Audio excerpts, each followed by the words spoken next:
Le week-end aurait pu se terminer sur une meilleure note pour Daniela Martin. Malheureusement pour elle, une mauvaise rencontre a entaché sa bonne humeur dimanche 24 janvier 2021.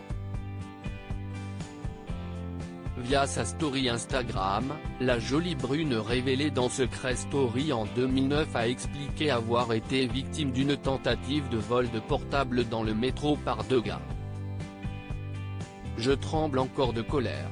Ils n'ont pas réussi à l'avoir », a-t-elle rapidement indiqué. Et pour elle de rassurer, « Ne vous inquiétez pas, je vais bien.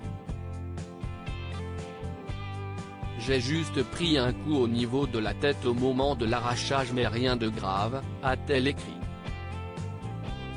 Un peu plus tard, Daniela Martin a pris la parole. D'une part pour remercier ses abonnés pour leur soutien et, d'autre part, pour détailler son altercation. « J'étais dans le métro, ça fait des années que je le prends donc je n'ai jamais eu peur. Et j'étais assise du côté de la porte, mon homme était assis juste à côté de moi. J'étais sur mon portable et j'avais mon câble, qui permet de porter son téléphone autour du cou, note de la rédaction.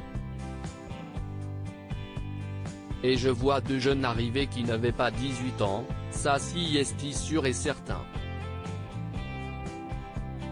Il y en a un qui s'est mis derrière moi, donc je ne le vois pas, et il a essayé en un geste de me prendre mon téléphone, raconte-t-elle.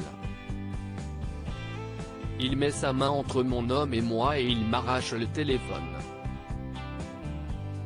Avec son mouvement, il m'a tapé comme ça, elle reproduit le geste et fait savoir que son visage a été touché, note de la rédaction, et il a donné un coup de coude au niveau de l'oreille de mon homme. Donc en fait sur le coup ça t'assomme, et puis si est très bizarre parce que tu ne sais pas ce qu'il se passe. Est-ce que si est une embrouille? Tu ne sais pas pourquoi tu reçois un coup. Et j'ai vu mon téléphone voler.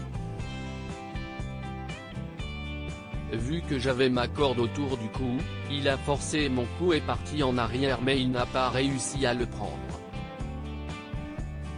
Dans la foulée, son compagnon a bien essayé de réagir face à la situation, en vain. Les deux jeunes voleurs ont eu le temps de quitter le wagon de métro. Par chance, le couple n'était pas en compagnie de ses deux enfants, Eléa, 4 ans, et Valentin, bientôt 2 ans. Est-ce qu'il l'aurait fait si les enfants avaient été là? J'ai envie de croire que non mais j'étais vraiment soulagé qu'ils n'étaient pas avec moi. Le geste était violent mais en soi il n'y avait pas l'envie de nous frapper, a-t-elle relativisé. Et pour elle de conseiller, au final, je suis très rassuré car je sais que ça peut déraper dans ce genre de situation et j'ai quand même réussi à garder mon portable. Moralité de l'histoire, ayez un cordon si vous habitez dans des grandes villes.